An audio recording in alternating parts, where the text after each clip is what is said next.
നല്ല ജിസാൻ മാങ്ങ. ജിസാനിലെ ഗ്രാമപ്രദേശങ്ങളിൽ വില്ലേജുകളിൽ ഉണ്ടാക്കുന്ന മാങ്ങയാണ് ജിസാൻ മാങ്ങ. നല്ല മധുരമാണ്. അപ്പോൾ ഇത് കഴിച്ചിട്ടാണ് ഈ യാത്ര,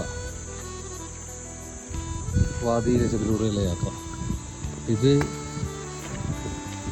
നമ്മൾ മൗണ്ട് ഫെയ്ഫേന്ന് വന്നിട്ട് നേരെ താഴോട്ടുനിന്ന് വാദി ലജബിലോട്ട് ഇറങ്ങി. വാദി ലജബ് എന്ന് പറഞ്ഞാൽ ഇവിടുത്തെ അതിപുരാതനമായിട്ടുള്ള പാറക്കെട്ടുകളാൽ നിറഞ്ഞ എന്നാൽ വളരെ മനോഹരമായിട്ടുള്ള ഒരു നദി ഒഴുകുന്ന വഴിയാണ്. ഇവിടുത്തെ നദികളുടെ പൊതുവെ പറയുന്ന പേരാണ് വാദി. ഇവിടുത്തെ ട്രഡീഷണലായിട്ട് ഡ്രസ്സ് ചെയ്തിട്ടുള്ള ഒരാളാണ്.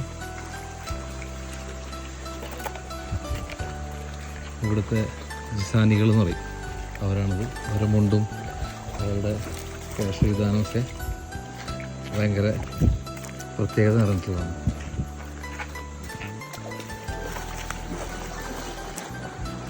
ഇന്ന് ശനിയാഴ്ച ആയതുകൊണ്ടാവാം ആളുകൾ അത്ര അധികമല്ല, പക്ഷെ എങ്കിലും ഇവിടുത്തെ ടൂറിസ്റ്റുകളാണ് കൂടുതലുള്ളത്.